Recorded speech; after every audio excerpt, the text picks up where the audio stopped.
Саламатсыңар балдар?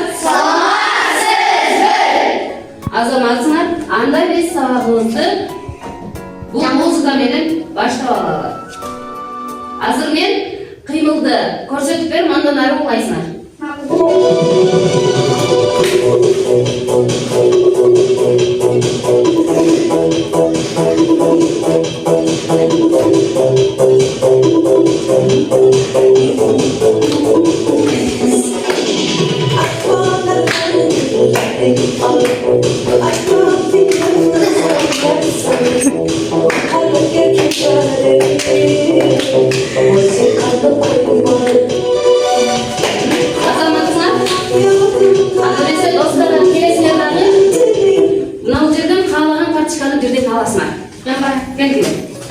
Алу жанан ошол боюнча отурасыңар. Мисал үчүн сен кана ал.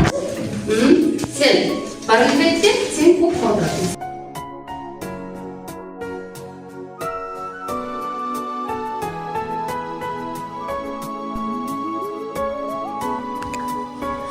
Балдар, силер экрандан неме өзгөрүп көрүп турасыңар?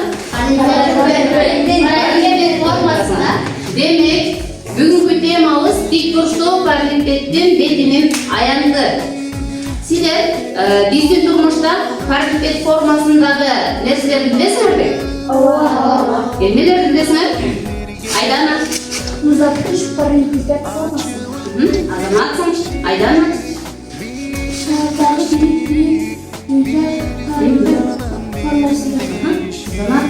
Алфет видеоги işlekte paralelped formasında. Kana, Nasip? Bizim kitaplar da paralelped formasında. Azamatsın, Suleyman? Videogi Karaka paralelped formasında. Azamatsın, Ramzan? Kitlik paralelped formasında. Azamatsın.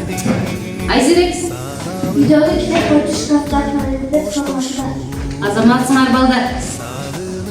Силер билетсеңер, биздин үйдөгү көп буюмтайымдарыбыз параллелпед формасында экен.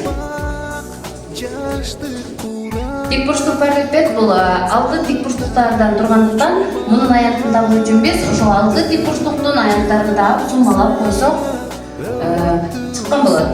Тик бурчтук параллелпеддин жогорку жана төмөнкү негизи тик бурчтуктан тургандыктан биз муну тик бурчтук параллелпед деп атайбыз. Тик бурчтук параллелпеддин 12 кыры 8 чокусу жана 6 граны болот экен.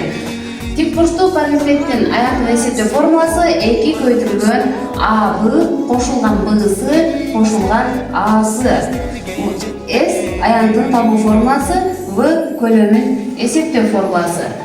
Тик бурчтук параллелпедде туурасы 4, узуну 4, бийиктиги 4 болот экен. Мисалы, узуну 3 сантиметрге, ал эми туурасы 4 сантиметрге, бийиктиги 2 сантиметрге барабар болгон тик бурчтук параллелпеддин аянтын эсептөө үчүн биз S барабар 2 көйтүрүлгөн каша 3 көйтүрүлгөн 4 кошулган 4 көйтүрүлгөн 2, 3 көйтүрүлгөн 2 барабар 2 көйтүрүлгөн кашанын ичиндеги көйтүмдөрдү аткарып, андан кийин суммалап 2-ни көйтүп 52 см квадрат.